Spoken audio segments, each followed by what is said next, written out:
Luckily, I don't get sick very often. I guess if I did get very sick, how would I take care of that? You know, I honestly don't know. I would probably come to Nucci Space first and see when the doctor's coming in.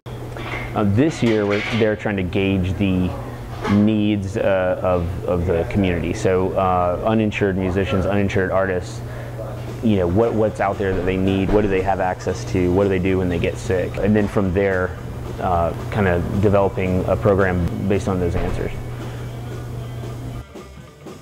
From a musician standpoint, some of the health disparities we saw was just like not being able to afford, you know, going to see a doctor, maybe having a lifestyle that doesn't allow you to be able to make consistent trips to the doctor, and maybe needing medications that aren't necessarily gotten through appointments.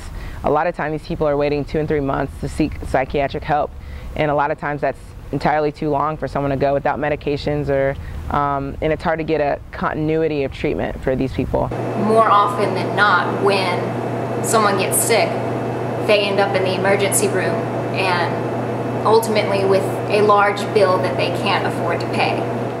What we found out through our key informant interviews was there was a need for continuity in healthcare among musicians, whether they were musicians or artists or performers or sound crew.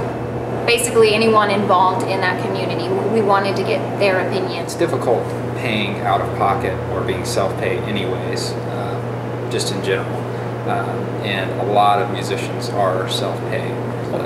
Like I had a guy that was playing on stage and stepped on a martini glass, and the stem went straight through his foot.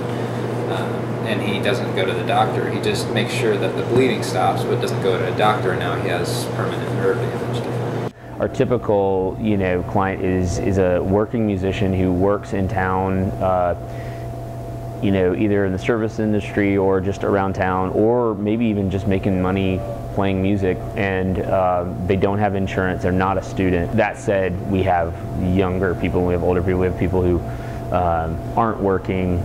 I think because the music scene is so big here, I think understanding that population and kind of how we as students can do, kind of be their voices to doctors to get them good care, I think that's probably what I got the most out of it, just learning about the creative community here and learning what their needs are. And if you had told me their needs were different than any other person on the street, I would say no, but they do have different healthcare needs than other people in the community. A couple of years ago, one of my ears got kind of clogged up with fluid. I had a cold or something, and it had gotten clogged up and really hurt, you know. So actually I came to Nucci Space, saw Dr. Kip,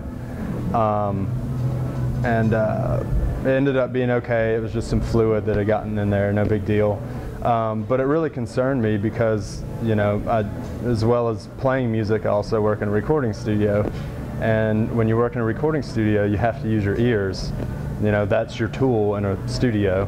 These stories kind of abound in that community because whereas they're making some money, they're not getting health insurance through any kind of company, but they are making money as well. So they're not on Medicare or Medicaid. So it's one of these situations where you have you're making some money, but not enough to take care of a bill. I believe that if Athens is a town that really wants to nurture that community, they need to provide a way for musicians to support themselves and their family while they're pursuing that career.